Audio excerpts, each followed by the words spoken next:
So these Storytime videos that I do periodically, well, they are true stories, of course, or else there'd be no point. And they're true stories, and there are lessons to be learned from them, and sometimes very bitter lessons. I think fundamentally the goal that I have in these videos is to show that reality is very messy, and things aren't black and white. You know, it's not that there are good people and bad people and decent people and indecent people. No, there are people, and sometimes they act in decent ways and good ways, and sometimes they act in very bad ways. And sometimes they act in very bad ways even as they are trying to be decent and good. and that's the ultimate contradiction about people, but that's how they are. So I'm going to tell you a story, and it's a very troubling story. It's very true. I'm just going to make up names for these people. And I can assure you I know the story very well, because actually two of the participants in this story of three people, well, two of these participants told me in great detail a lot of the ins and outs of the story. So let me get to it. You see, there was this man named John and this woman named Dolores. And they were, fairly young, fairly attractive, and they met at a party that I happened to be at. And they met at this party, and John was, at the time, this was in 2002, and he was, about 35, 36. And Dolores was about 12 years younger, I would guess, offhand. Yeah, 12 years younger, something like that. She was about 23, 24. She just started in her first big job, and she was doing very well professionally. And John was doing very well. He was an independent businessman and just doing very well, and just, very glamorous work. It doesn't matter what it was. I'm not going to get into it, because then you'd be able to identify him. But the point I'm trying to say is that, see, they were both very successful. They were both very attractive. Now, John was, he was about my height, about 6 feet, a little bit trimmer than I am, and just overall a handsome guy. And he had that charisma of a guy who's going places in his life, and he would eventually go places in his life. He would be very successful in just about everything that he did. And Dolores was sort of like petite, sort of like, I'd guess, like about 5 feet nothing, 5 feet 1 maybe. I mean, like a little thing, but she didn't look like a midget. She just looked like a very attractive woman, just proportionately small, just very petite overall. I wouldn't call her short, I'd call her petite. And she was very attractive. She was just extremely attractive. I mean, she was photogenic, sure, but she was also like sexy. She exuded just sexiness, She had like dark hair, long, and she just looked, she was hot. I mean, just as simple as that. Not more complicated than that. She was hot, and they made a good-looking couple, and they started dating, just like people do. They started dating, and everything was fine. Now, the thing is, though, see, how can I put this?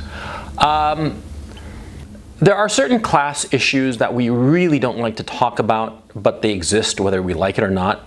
And these two people came from slightly different classes.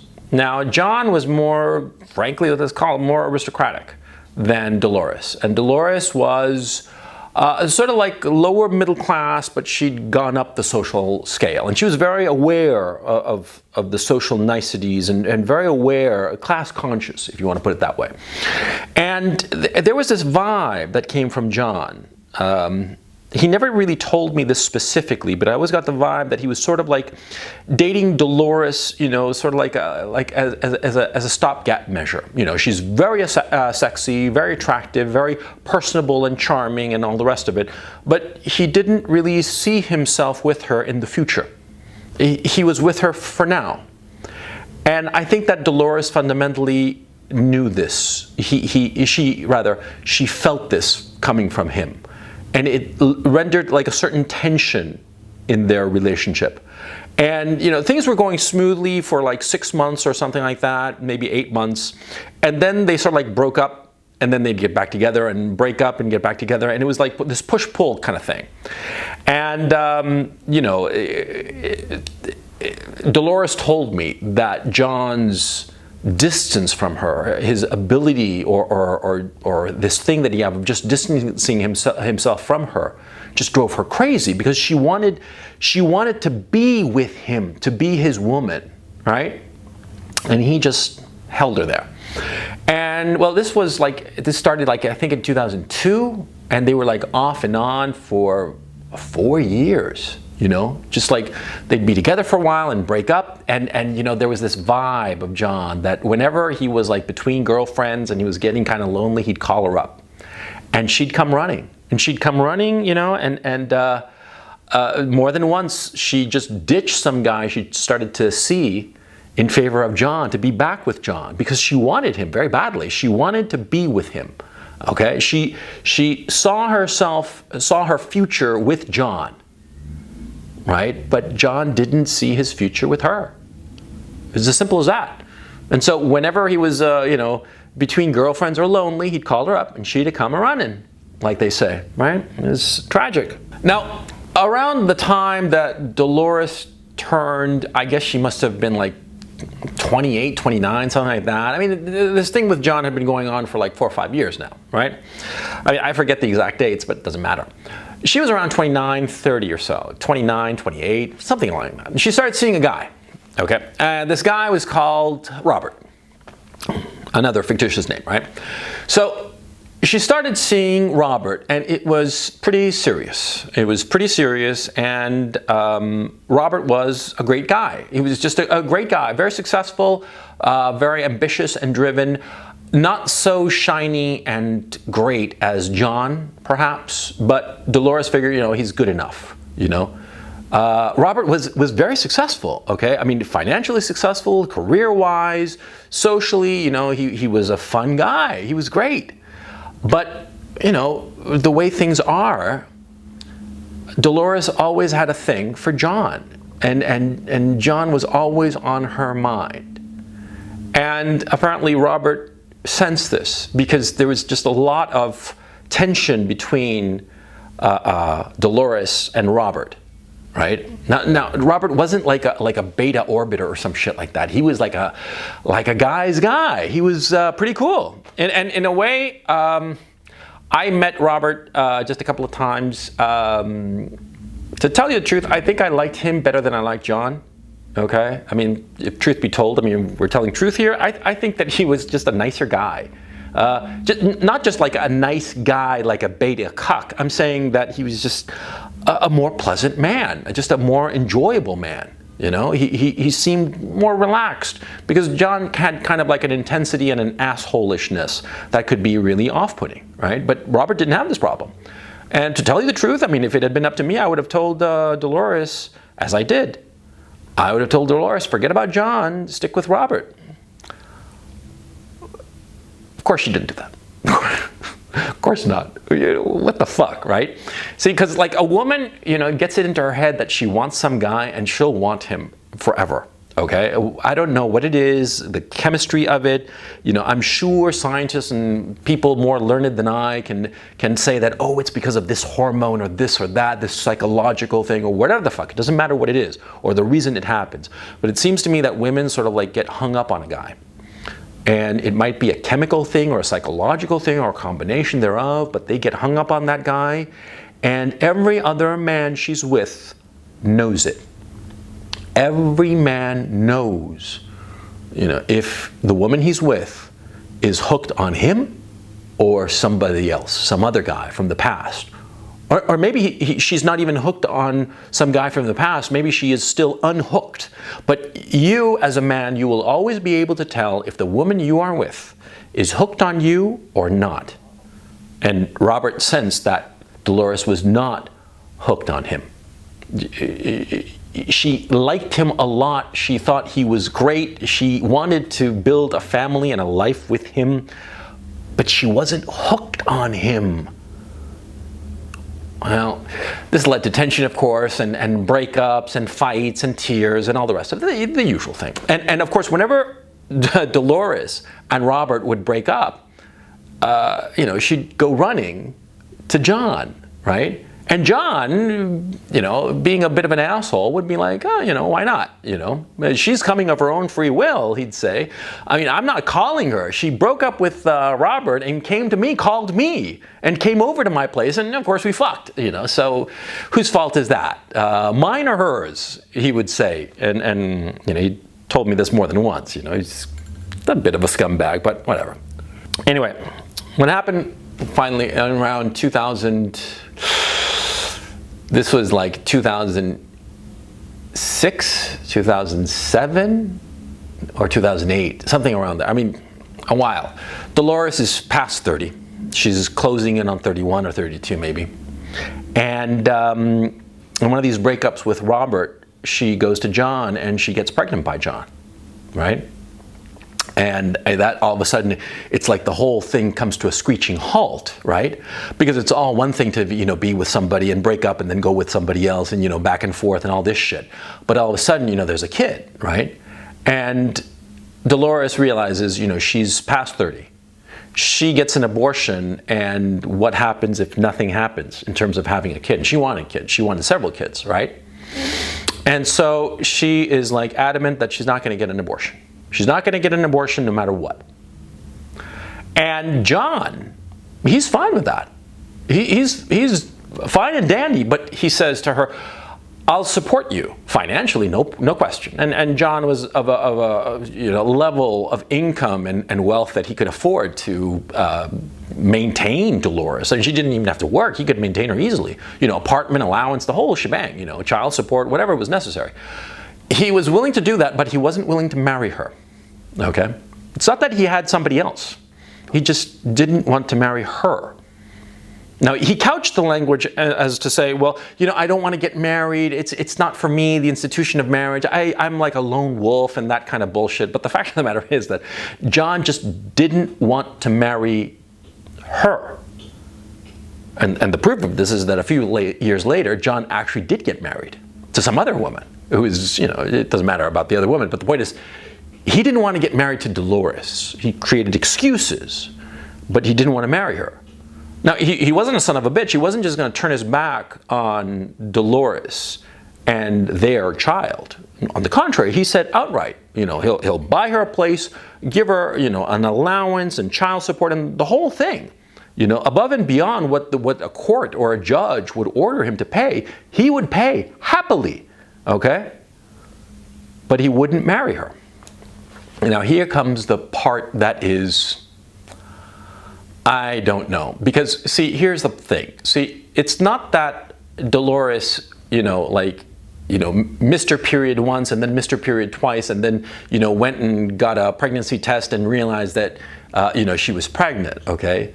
It was sort of like within a month's time of their sexual activity that created this pregnancy, she had taken the test and she knew she was pregnant. So to tell you the truth, to the people who heard the story and knew the gritty, grotty details, it seemed as if she'd deliberately gotten herself pregnant by John, okay? Sort of like to force the issue, force him to marry her. And he didn't, He did everything, he was going to do everything that was legally and socially necessary, but he would not marry her. And so here comes the terrible part. Dolores turned around and went back to Robert and, smoothed things up with Robert, patched things up, and announced that she was pregnant by Robert. She cuckolded him. That's how it happened. Now Robert, he was thrilled. He was thrilled that she was pregnant and he wanted a kid and he married her, And, everything seemed fine for a while, okay? For a while. The baby was born, and to tell you the truth, I don't quite know how Dolores finessed the issue of the dates, but, Robert seemed fine, and so all good. They're like this little family, right? And John, semi-bastard that he was on the one hand disappointed because he felt that he had been supplanted as the father. But on the other hand, he was a little bit relieved that he didn't have to fork over the cash, because even though he could afford it, he wasn't thrilled to having to be, shelling out, 10, 15 grand a month for this child of his, so he was glad that he didn't have to pay that, but he was, unhappy that he wouldn't get to see it. But at the same time, he was of an age and a personality that he was like, fuck it, and he moved on with his life, right? And, everything would have been fine, except Robert started to suspect, okay?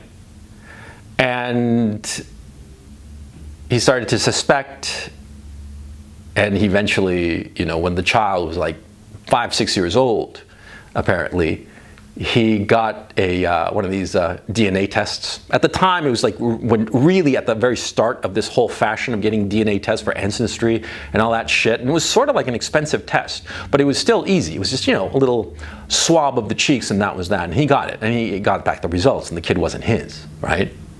And, this was a whole blowout. It ruined the marriage. It destroyed the marriage, okay?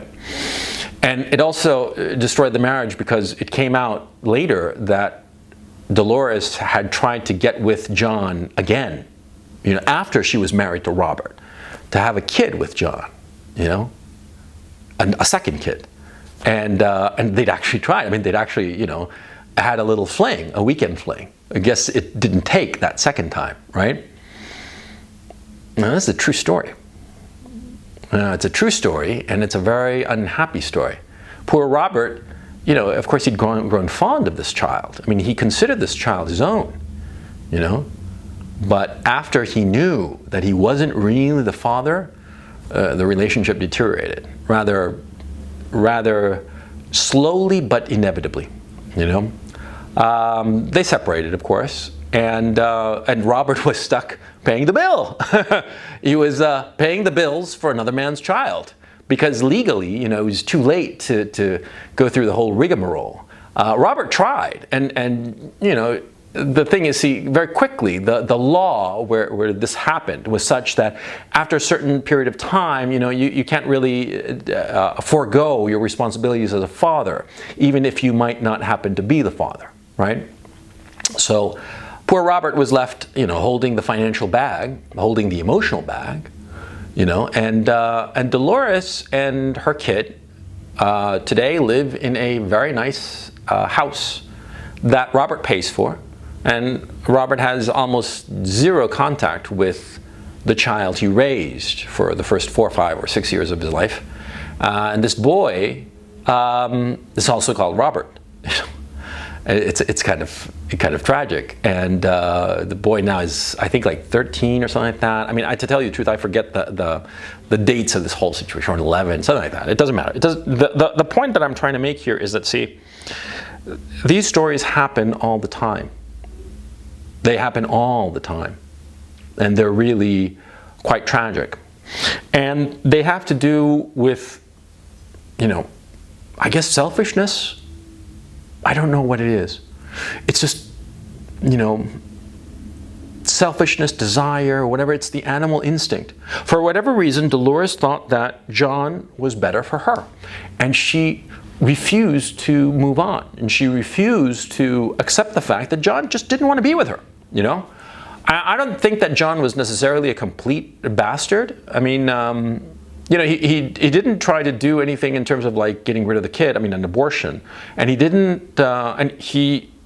From what he told me at the time, he seemed more than willing to fork over all the necessary money to support this child. I mean, he had no problem with it, with footing the bill.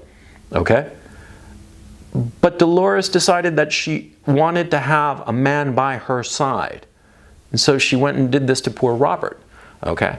And she must have realized, because she was a very smart woman, a very smart woman, and no dummy by any stretch of the imagination. So she must have realized that eventually there would be a moment where Robert would question it, right? Because the kid, didn't really look like Robert. Okay? And as the kid grew up, he would look more and more like John, which is the case, as a matter of fact. The kid looks a lot like John. I mean, a lot like him, okay?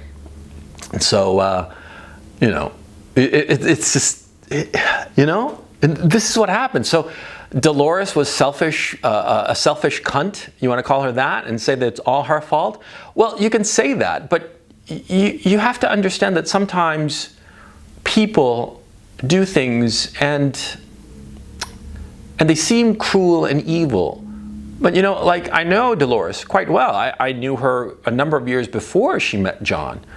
She's a very decent woman, a very hardworking woman, very decent and kind. She did a lot of things that I witnessed personally that I'm not going to get into, but that I saw her do very kind things that she didn't need to do that cost her a little bit. I mean, that's the true definition of charity, of true charity, of helping others when there's a slight or sometimes a substantial cost and there's no benefit at all for you. I saw her do that. She was a very kind woman, okay?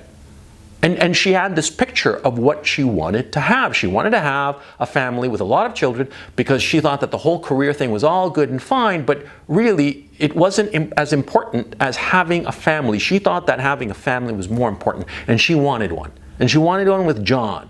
And she set her mind to getting John. And because she was such a successful woman all of her life, and because she had climbed so much in her life, she thought that she could get John. She thought wrong, right? And this is what happened. Now, this is a story, and you could take it as you will. There are a lot of lessons to be drawn. If you take the lesson that Dolores was an evil bitch cunt, then you're missing the point, okay? People do all kinds of things. That's the point. Decent people do all kinds of things. You can say that John was a bastard, but John didn't want an abortion. He wanted to support the child. And Robert, he abandoned this child, but Robert loved this child very much. He just, when he discovered that the child wasn't his love for this child simply changed. It no longer was a fatherly love. It was the love for a child that is really just a stranger. It's not really his, you know? It's a tragedy for all involved. The situation is such that everybody has enough money that the money thing is not the real issue. The issue is love and affection and what could have been but did not happen. Yeah. It's a tragic story, and it happens all the time.